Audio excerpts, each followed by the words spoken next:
Mr. Deputy Speaker, sir, the address of the Governor has received praise from the government benches and criticism from the opposition benches. I would like to make a few observations on the address.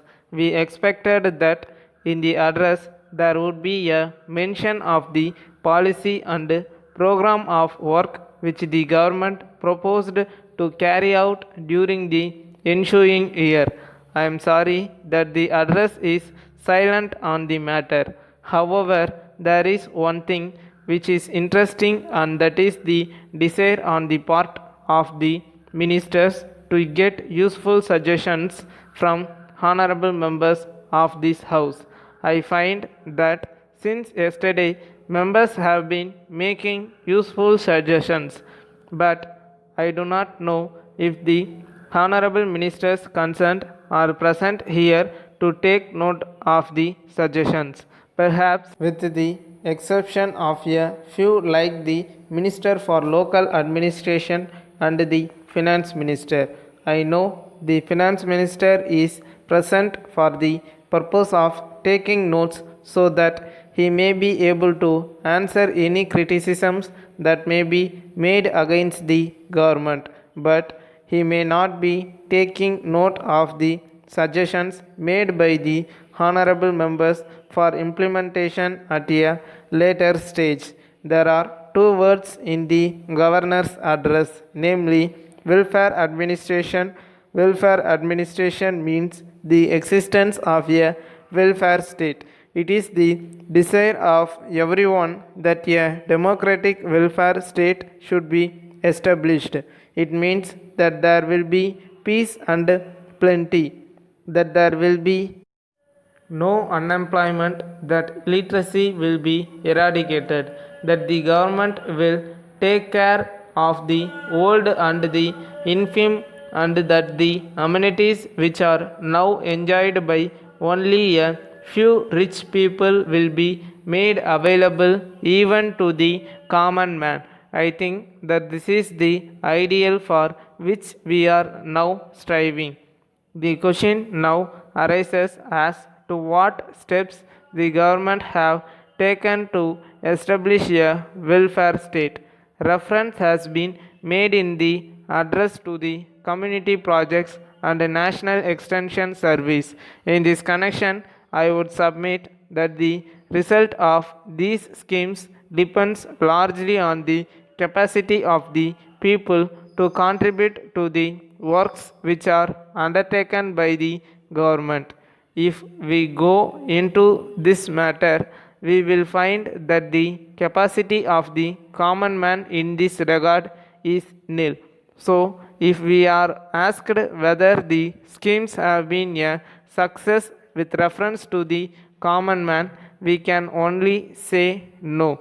It is said that the advantage that may be gained by these schemes goes only to the richer classes of people, and that the common man is not able to get anything because he is not in a position to contribute money to the carrying out of the work under these schemes. Then I would suggest that the salvation of our country lies in the formation of cooperative units. As we know, the majority of the people belong to the poor classes. So it is these people who must be helped by the government by starting cooperative farms, and the persons must be made to realize that they have got a share in these farms. It is only then that the interests of the poor persons will be safeguarded. In this respect, we expect that the government will bring in agrarian reforms, but no mention is made in the address about agrarian reforms. There is a large disparity between the salary of government servants and the salary of those in the private sector. If we pay our government servants low salary, we cannot expect them to be honest in their work. letter from the zonal manager, New India Insurance Company, Kolkata, to Thiru Subramaniam, Kolkata. Dear Sir, we are in receipt of your letter of the 10th instant. We are sorry to learn that you find it difficult to continue your existing policy with us and so desire to surrender it.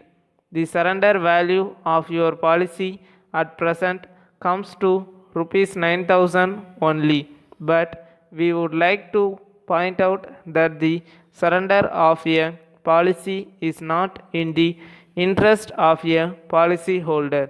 As you will find from the figure quoted, the policy holder will get less than what he paid, and what is more, he deprives his dependents of the provision he made for them.